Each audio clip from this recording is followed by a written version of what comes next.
Buenos días, amados hermanos, que el Señor les bendiga en esta hora.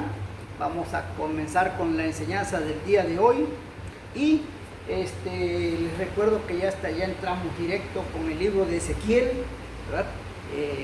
Un libro muy tremendo, muy hermoso, muy maravilloso con respecto a las profecías, ¿sí? Cabe hacerles recordar que les dije la vez pasada, cuando comenzábamos con el libro de Daniel, que las profecías muchas veces tienes un sueño o una visión, pero el sueño o la visión dista mucho a lo que es la revelación, ¿sí? La interpretación del sueño, ¿sí? O la interpretación de la visión. Entonces muchas veces pensamos, porque soñamos cierta cosa, creemos que la interpretación es sobre cierta cosa, pero muchas veces es todo lo contrario. A veces es bien sorprendente. Y la profecía siempre trae un atrás, un pasado, hay un presente, pero también hay un futuro. Y muchas de las profecías, tanto de Daniel, Isaías como de Jeremías, hoy vamos a ver, ya comenzamos la vez pasada a ver las de Daniel, ¿verdad? Con aquella imagen.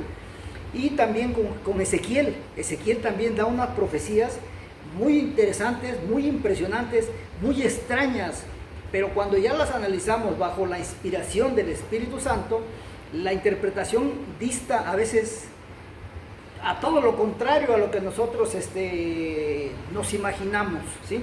Entonces, el libro de Ezequiel en su capítulo 1 dice, el título dice la visión de la gloria divina.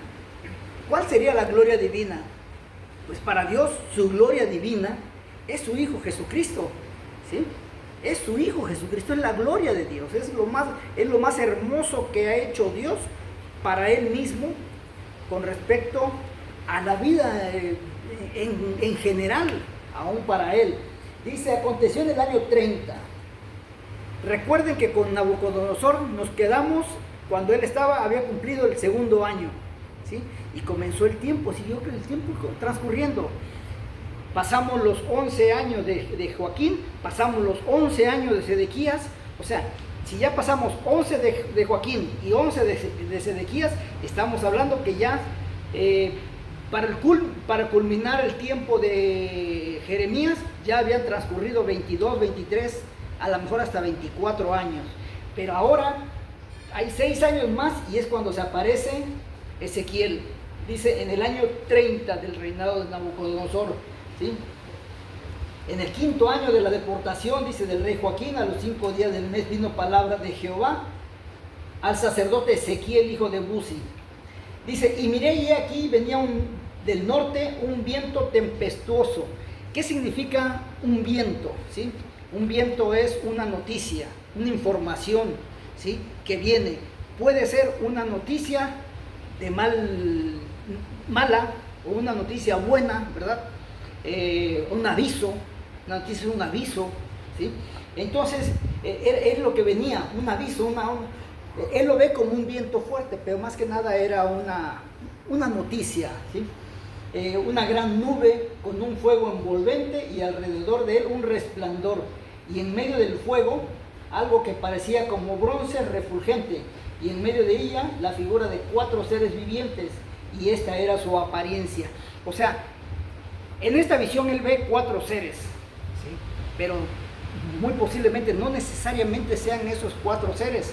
Pero sin embargo, si hablamos de 4 seres, recuerden que metidos en el fuego, recuerden que Nabucodonosor unos años antes, ¿verdad? Había metido en el horno de fuego a 3 jóvenes, y el cuarto era Jesús, ¿sí? Porque dice, no, ustedes vieron, ¿a cuántos hombres metieron? Le dijo Nabucodonosor, a 3.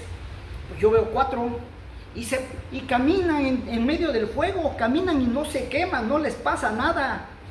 Pero el cuarto yo lo veo como si fuera el hijo de los dioses, ¿sí?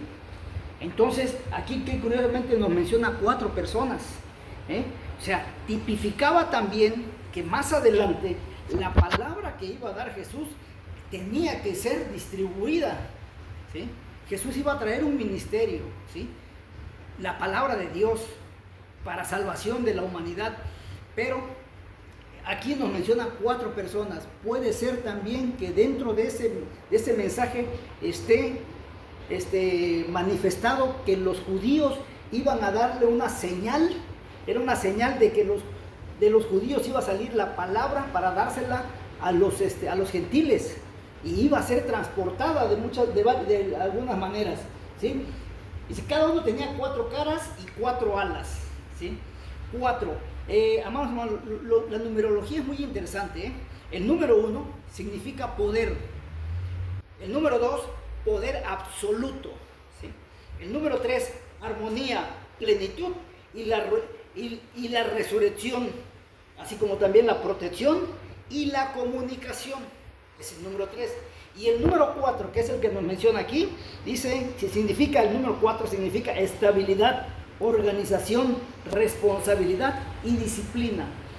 Para llevar a cabo la palabra del Señor, tenemos que tener 1, poder; 2, poder absoluto, porque el poder absoluto nos lo da el Espíritu Santo; la 3, la armonía, la plenitud, el deseo, el gusto de querer llevar a cabo la palabra del Señor, no por obligación; y 4, la estabilidad emocional, o la organización, la responsabilidad y la disciplina que debe de tener aquella persona que se quiere dedicar al servicio de Dios, ¿sí? Entonces, estos 4 dice, tenían 4 caras y 4 alas. ¿Qué significan las alas?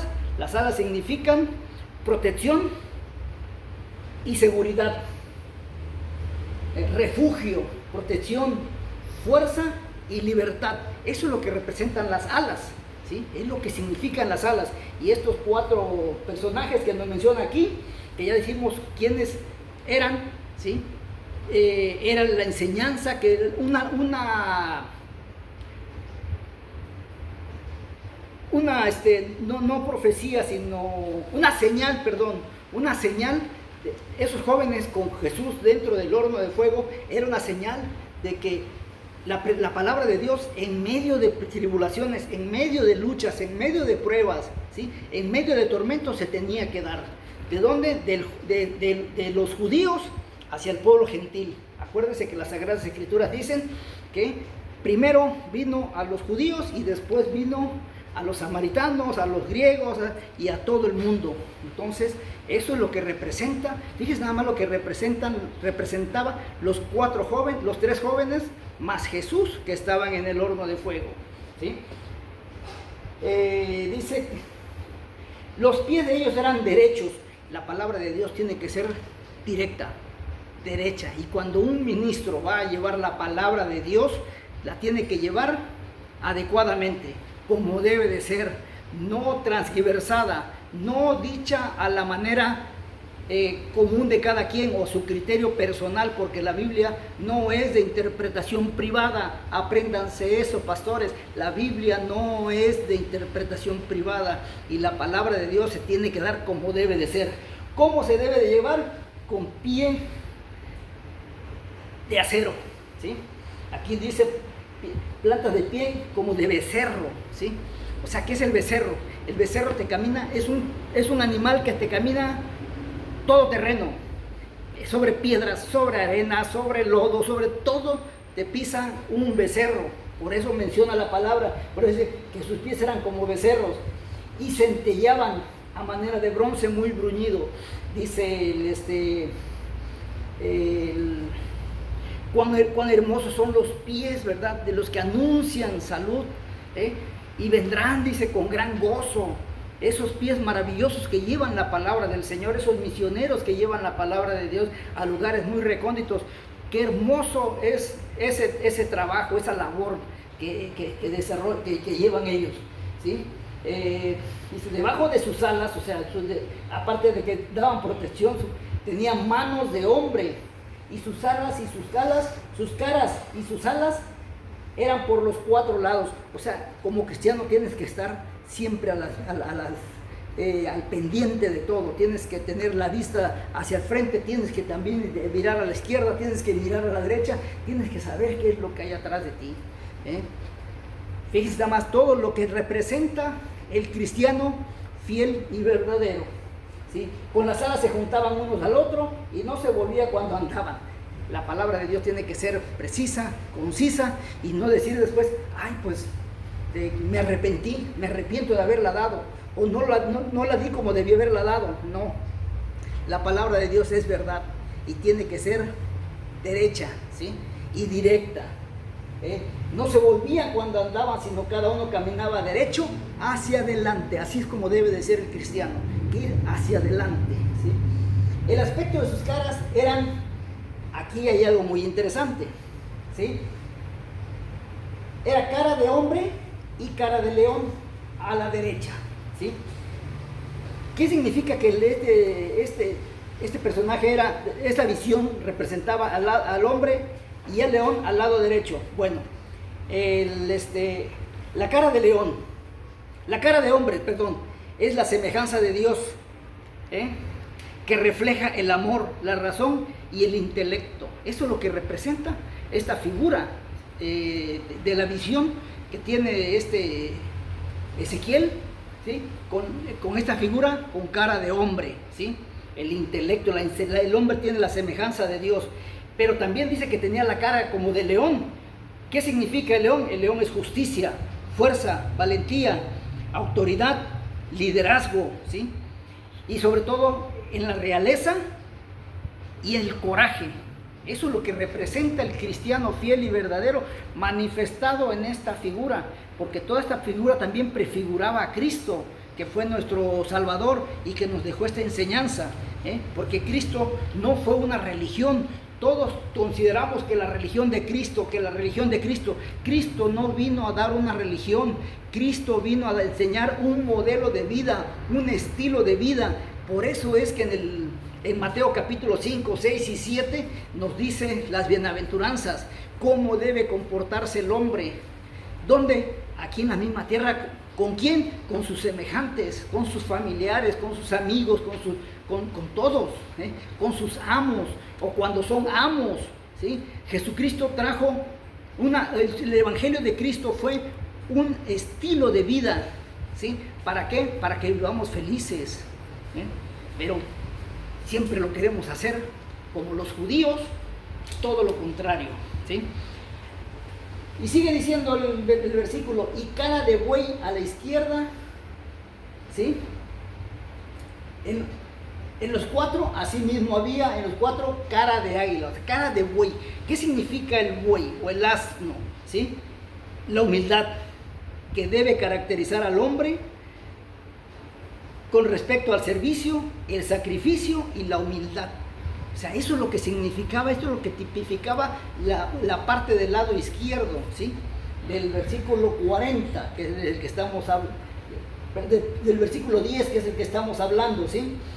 Pero también dice que del lado izquierdo tenía una cara como de águila. El águila representa la sabiduría, que todo lo ve, la capacidad de visión que trasciende lo obvio y sobre todo la sabiduría divina. Entonces fíjese qué clase de hombre es el que está viendo el profeta Ezequiel en esa figura representativa de 4 en 1. 4 en 1, ya vimos las características de los... Ahora, Jesucristo no nos enseñó, como les dije, Mateo 5 al 7. Amados hermanos, continuamos con... Y así eran sus caras y tenían sus alas extendidas por encima. O sea, la protección la tenemos completa. Y si tú eres una persona que llevas el Evangelio, que das el Evangelio de Cristo, que lo llevas, también tienes que aprender a dar protección. No nada más es de que vas a hablar y listo, ¿no? Pero una protección que el hermano a quien tú le llevas el mensaje quede contento, quede satisfecho, ¿sí? Y cada uno, dice el 12, caminaba derecho hacia adelante, aquí hay un detalle muy interesante, dice en el versículo 12, hacia donde el Espíritu les movía que anduviesen, andaban, y cuando andaban no se volvían. Amados hermanos, es muy interesante esta frase, porque dice, a donde el Espíritu los mandaba, ahí iban, ¿sí? Pablo en un momento dado quería ir a Asia y el Espíritu Santo le dijo, no vayas a Asia, vete a tal lugar, acá todavía, quizás vas a venir, pero no ahorita, te necesitan más en este lugar, ¿sí? ¿Por qué? Porque es el Espíritu Santo el que nos guía. Muchas veces nosotros decimos, es que voy a llevar la palabra de Dios a tal lugar, porque allá me están llamando, porque allá me están diciendo, te están llamando, sí, porque te están pagando para que vayas a predicar, pero ¿es el Señor el que te está mandando? ¿O es el dinero por el que estás yendo? ¿Sí? Eso hay que tenerlo muy en cuenta, ¿sí? Hay que ver. Hay hermanos que dicen, ¿y qué tal si nos traemos a su gel Michelin? Ah, sí, ¿cuánto cobra su gel Michelin? Pues cobra, ¿qué será? 50,000 pesos. Pues vamos, lo juntamos y lo traemos. Y luego al rato viene Michelin y dice, el Espíritu Santo me trajo. No es cierto, no te trajo el Espíritu Santo, te trajeron 50,000 pesos.